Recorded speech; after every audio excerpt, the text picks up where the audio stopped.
So this theory video is about working under direction. And what this is really about is about studio survival, or how to survive in a studio environment. And it's harder than it sounds. There's a lot to deal with when you get to an animation studio. And as an animator, you tend to get a lot of criticism from a lot of different directions. And it's a good idea to know what you're getting into before you get there, so that you have a better chance of being able to deal with it effectively. So the question arises, who does an animator answer to? That is to say, who are you working for and who's giving you notes or critique? And the answer, of course, is the director. If you're lucky enough to work for a director as good as Steven Spielberg, then you're in luck. More often you have a director who is probably not available and whose notes only get to you in a rather opaque way, filtered through other people. Unfortunately, animators tend to answer to lots of people. There's the director, there's often an animation director to answer to as well. There's often a lead animator as well. Sometimes you'll have to answer to the visual effects supervisor if you're on a VFX movie. There'll be producers, there'll be investors, there'll be people you've never heard of. There can be all sorts of people giving you notes. But part of the challenge of working on a big production as an animator is to take notes from all kinds of directions and still hold on to your original idea. Who else do you have to work with? Well, there's modeling, there's rigging, there's lighting. This is film, video, games. They're all collaborative mediums, and you have to work with lots of people. It's especially important as an animator to have a good relationship with the modeling department and the rigging department. If you're not on good terms with rigging, then you can find that you don't get the tools that you need to do your job properly. And you should remember as an animator that the rig is never perfect. It's a common whinge that you hear from animators on productions that the rig isn't right and they couldn't do their work because the rig wasn't good enough. You have to remember the rig is never perfect, and you will always have to work with the tools that you have available. And part of your job, part of being a professional animator, is to make a good job with the tools that you have, and that means doing the best with the rig that you've got. Now, animators really are actors. You're an actor with a pencil, or in this case, a mouse, or hopefully a Wacom tablet. And your job is to give a performance. This is Bill Tytler, by the way, one of the great Disney animators working here on Dumbo. He did Night on Bald Mountain and Fantasia, among other excellent work. And ultimately, what the producer and director will expect you to do is to create a performance that's worth watching. They want you to entertain. Your stuff should be fun, it should be interesting, it should be nice to look at. And that's in the end what it's all about, is creating entertaining stuff. Here's an example. Here's the ZigZag walk, which was some work I did on The Thief and the Cobbler many years ago. And ZigZag had to walk in this strange kind of zigzagging fashion, like his name. And how do you get started on something like this? I mean, in this case, I was working with a director, that is to say, my father, who had a very, very clear vision for what he wanted. This is one of his drawings for the ZigZag walk. And he basically gave me this directing drawing. So I knew kind of what, well, not more than kind of, had a very clear direction of where we were going with this. And a good director usually will direct the animators properly. I've had the great privilege of working with Brad Bird on The Iron Giant. He's a very, very talented director. And he actually draws things out for you. On The Giant, we had a big whiteboard, and all the animation dailies would get projected on the whiteboard, and Brad would stand there with a dry erase marker, and he would draw out exactly what he wanted for you without hesitation. That's very unusual, that kind of clear, decisive directing. We loved Brad for it, because although in a way it gave us, the animators, less room for maneuver, it made that his direction was very, very clear. A good director, generally speaking, will put the camera in the right place, explain the shot to the animator, and tell you what the scene is about. However, the practical reality of working on an animated film or a visual effects movie means that you get very, very limited contact with the director. And actually, usually, none of that really happens.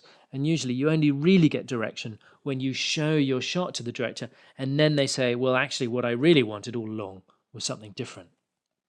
One thing you have to remember is you've got to work with the soundtrack. You have to work with the actor's performance. This is the great Mel Blanc, who did wonderful voices. He did almost all of the Looney Tunes voices. He did Bugs Bunny and Elmer Fudd and all those crazy voices. He's an amazingly talented individual. Another thing as an animator that you need to be responsible for is your hookups. That is to say, you've got to establish continuity with the shots before you and the shots after you. These are the three monkeys who hear no evil, see no evil, and speak no evil. And the reason I've got there is that as animators, we tend to like to just focus on the shot in front of us. But actually, you've got to be aware of the shots on either side of you. You've got to find out who's animating them and make sure that your work hooks up with them. That's incredibly important in a studio. Also, in a studio environment, you should look at the storyboards. They can be a gold mine. They can be a really, really useful source of ideas. These are storyboards from Dumbo by the incredibly talented Disney artist Bill Peet. Storyboards aren't usually this beautiful, but even so, they can be an incredibly good source of information for you. Another thing you want to do is really think about what you're doing. I know that sounds trite, but you'd be amazed how many people just kind of start without really thinking about it first. So you've got to think about it. Are you delivering what the director wants? Is it consistent with the voice performance? You've got to think about this stuff. And you should act out the action. Find an action that feels convincing, feels believable. You always have the option of filming yourself acting something out, or else filming somebody else acting it out, and or even finding video reference. There's YouTube, Google, all kinds of ways nowadays of finding good reference. There's thumbnails. You'll always want to be doing good thumbnails. Sometimes directors will do thumbnail drawings for you, though that's relatively unusual. Here are some thumbnails that I did on the film Open Season. This is Boog saying, "Oh no, you won't," as he turns to Elliot.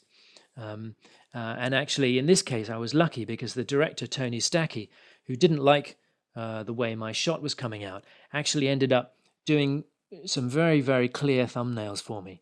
And at that point, I really got what it was that he wanted. We had to double the shot in length, but it was beautiful because then I knew it was really, really clear. And he came from the story department, so he knew how to do good thumbnails. Here are some thumbnail sketches from Who Framed Roger Rabbit. This is Jessica Rabbit saying the famous line to Bob Hoskins, "You don't know how hard it is being a woman looking the way I do." And then she goes on to say, I'm not bad, I'm just drawn that way." It's probably the most famous line from the movie. And these are sketches from the director, again, from my father, and very, very clear drawings, very, very incredibly helpful for the animator to be able to use those kind of things. So you're always going to have to get direct feedback from the director. You're going to have to get their notes. You're going to have to find out what they think and satisfy the director's vision. Now, the question is, how early should you show your work when you're working with a director? I suggest, if you're doing acting shots, that you show rough poses timed down on stepped curves. You want enough information so that your idea comes across clearly. Typically, you shouldn't spend more than about a day and a half doing your rough poses. These are poses by Sean Mullen, very, very talented animator, showing his poses of Mr. Stout from the film Stuart Little. And you can see that the poses he's doing here, the rough poses, correspond very closely to his final poses. So, yeah, about a day, maximum two, to be blocking out a shot on stepped curves. You want to get it in front of the director as soon as you can, because guaranteed they will have notes, they will have criticisms, and you want to make sure that that you're able to address those criticisms. Now, I think this video is going to run a little bit long here, so I'm just going to wrap this up now, and then in the second version, we'll go on to the next stage, which is whether to show shots singly or in continuity. So this is the second part of the theory video, talking about working under direction, or rather what really amounts to studio survival. How do you work in a studio, hang in there, have a successful career, and do great work? And we talked before about various things, and the question arises, should you show your shots singly or in continuity? And of course, the answer to the question is obvious. You should always show your shots in continuity. Now, typically when you send your work to animation dailies, the editor will cut them into continuity. But sometimes you'll have a drive-by um, uh, shot review, as it's sometimes called, where the director or the animation director, whoever's viewing your shots, will come by your desk and say, well, can I see what you've done recently? And if that happens, you always want to find the latest version of the shot in front of yours and the latest version of the shot afterwards and show them together. People will really appreciate this because it shows you have an understanding of the fact that your shot is not a standalone piece. It's not one shot. It's part of a tapestry. And you want to get into the habit of thinking of your work as part of a seamless whole. So show it in continuity, show your shots in continuity if you can. As for numbering, you never ever ever want to call your shot names like new or revised or better or improved, and you never ever ever call it final, because guaranteed if you call it final it won't be. What you should do is just call it version 1, and that's to say version 001, version 002, 003, etc. And you just keep raising the number each time, and that way that, you know, if you're showing shot number 23 or version number 23, they know they've seen it 22 times beforehand. And that's actually not unusual in visual effects, although that sounds like a lot of retakes, but on a high-end visual effects film, that's not unusual. And that's really the best way to number it, because it's very clear and everybody understands what the latest version is. You always want to turn on the frame counter on your screen, and you can do that. Here's the little number down here. You can do that under the display options. So you've got current frame showing, and that means the director always knows what frame they're looking at. And there you go, you find it under display, heads-up display, frame rate. So that's a nice, useful thing to do to keep the director happy. Also, when you're showing work to the director, you want to turn everything on. Turn on all the elements in the shot. If you're showing, let's say you're just animating this character here on the left, it doesn't matter, you want to turn on all the characters. The reason for that is the director is not just looking at your part of the shot, they're looking at the whole tapestry. They want to see everything. So you want the background, you want all the other characters, you want as much information in there so that the director has a full understanding of what's going on in the shot. You'd be surprised how many animators will just turn on the one little bit that they've done, and they forget that the director can't fill in the blanks. Remember, the director is animating a whole movie or creating a whole movie. They don't have the whole film in their head at every stage. So you really need to help them to show them as much as possible so that you can really gain their confidence and let them understand that you know exactly what it is that you're doing. Now, what about animation dailies? Usually, animation dailies will be in the morning. With any luck, you should get in the studio about 9 o'clock, get a cup of coffee, and then by 9:30 you're in animation dailies. And usually it runs about an hour.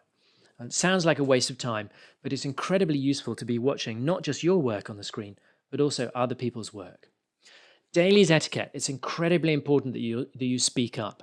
You're sitting there in a dark auditorium, your shot comes up on the screen. If you don't speak up, nobody knows whose shot it is. There might be 50 animators in the room. So you always want to speak up. Somebody, some clipboard person, some producer person will say, whose shot at this? And at that point you say, it's me, it's my shot. And then you say what you're presenting it for. And you say, you don't just sit there and say, oh, it's my shot. You say, this is the first time I'm showing this, and I'm showing it for a rough first pass. Or you say, it's the second time I'm showing, and I'm showing it as a work in progress. Or maybe you say I'm showing it for final approval, although that's kind of dangerous. But you should also add what you haven't done.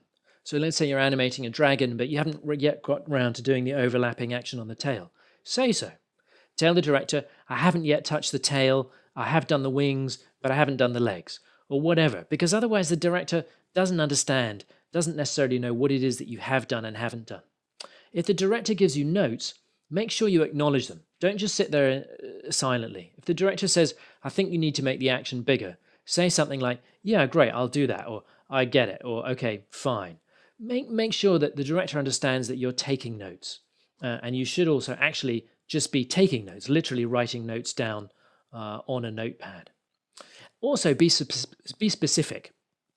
If you're looking at the screen and you say, oh, on the character's right, and the character is facing us, the director doesn't know if you mean the character's right or the screen right. So what you want to do is get in the habit of saying screen right, screen left. Screen right is everything on the right, screen left is everything on the left. It sounds kind of picky, but it's actually a really good habit to get into. Screen right, screen left. Also, never ever say that shot. You're looking at tons of shots in dailies. Nobody knows what that shot is. But if you say shot number 23 or shot number 24, everybody knows what shot you're talking about. If there's no shot number, what you do is you say the extreme close-up or the wide shot or the two shot or, whatever it is. But make sure that you actually do refer to things as specifically as possible. People get annoyed if you don't. Always take notes. Take in a notepad, write down all the notes you get from the director. And then at the end of when the director's done giving you notes, you say, okay, great, I'll make those notes, I'll make those changes. And then at the next dailies, you can say when your shot comes up, oh, I fixed the tail, I also fixed the wings, but I haven't yet done the eye expressions. And that way the director knows exactly what it is that they're looking at, and you help the director out, which is very important. And remember, the director is always right. It's their movie, it's not your movie. You must be calm, you must be patient, and try not to take it personally. This is Rob Minkoff, who was co-director on The Lion King, and the reason I've got his picture up there is because, very embarrassingly, when I worked on The Lion King, I remember getting what I thought at the time was one note too many from him, and I totally lost my temper. And I've actually regretted it ever since, because you can't lose your temper with the director. And it was on this shot here, which was a wonderful shot, and I was very lucky to get it, and I'm very proud of that shot now. But it was, at the time, I was frustrated, I was in a hurry, I was very young, and I've always regretted losing my temper then, because it was totally unprofessional, and you never should. Even if you disagree with the notes, you've got to remember, it's not your film. And you've got to have rhino hide. You've got to learn to take criticism in a positive way and not take things personally, because especially if you're on a big budget, high-end feature, everybody just wants the work to be wonderful. And if you're getting criticism, it's only because they want your shot to be really, really good. It's not because they think you suck, although it can feel like that at the time. It's just they want the work to be great, and they want it tweaked, and they want it looking really, really great. The way to handle revisions is to take notes. Write it down in a notebook at Dailies, and then when you go back to your desk, make sure you've got all the notes clearly down on the page, and then go through them, each one.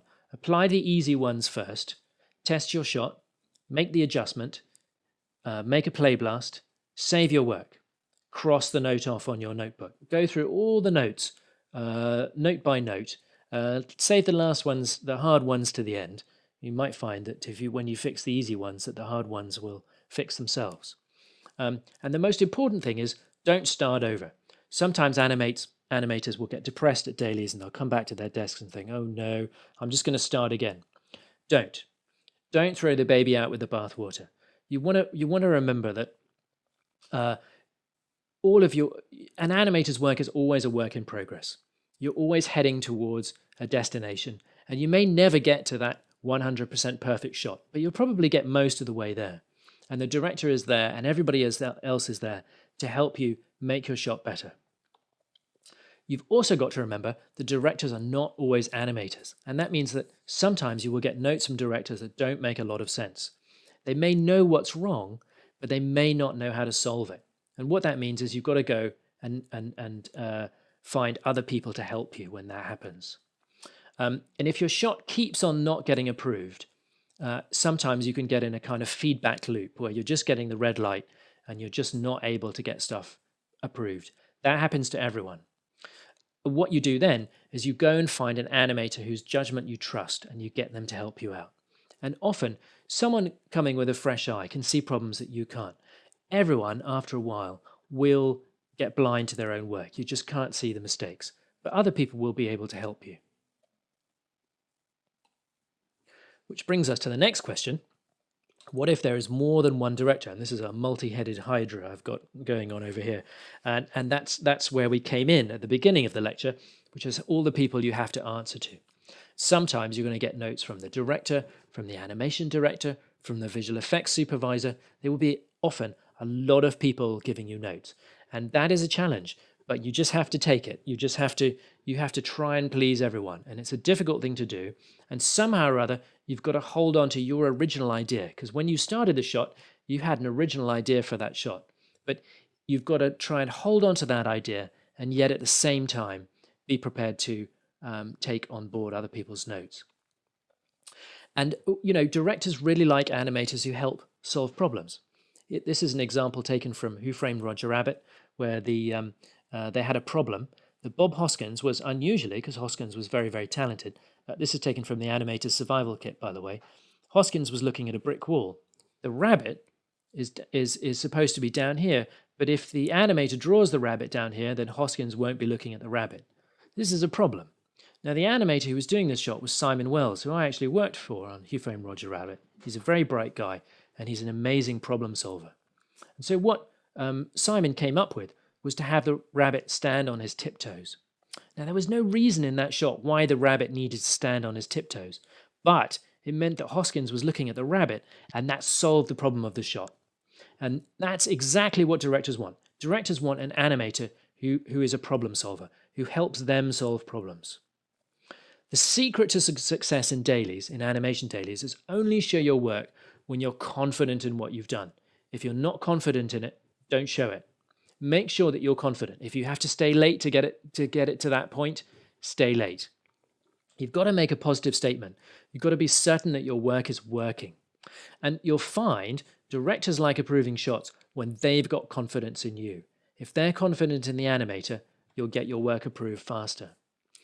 If you get stuck, don't be afraid to ask for help. At Sony Pictures, where I worked on several films, they had the 15-minute rule. And that is to say, if you can't solve something after 15 minutes, go and get help. They don't want you sitting there spinning your wheels. There's no shame in asking for help. If you're stuck after, you should give it a try, 5, 10, 15 minutes to try and figure it out. But if you can't figure it out after 15 minutes, get help. So, in conclusion, final thoughts. Show your work early, but make it clear, make a positive statement, and get feedback. Don't take criticism personally. Lots of animators take it personally. You mustn't. Very important not to. It's not personal. Everybody just wants the work to be wonderful. Take notes. Write it all down in a notebook. You have a special notebook you just use for animation dailies. And then make your revisions one by one and cross them out as you do it. If you need to, ask for clarification, ask for thumbnails. You might not get them, but you can always ask. And if you get stuck, remember the 15-minute rule. Don't be ashamed to ask for help. So those are some thoughts on studio survival. There's an awful lot in there. You might want to watch this video one or more times. But a successful animator isn't just good at their job. They're good at managing the various people who are giving them notes and giving them direction.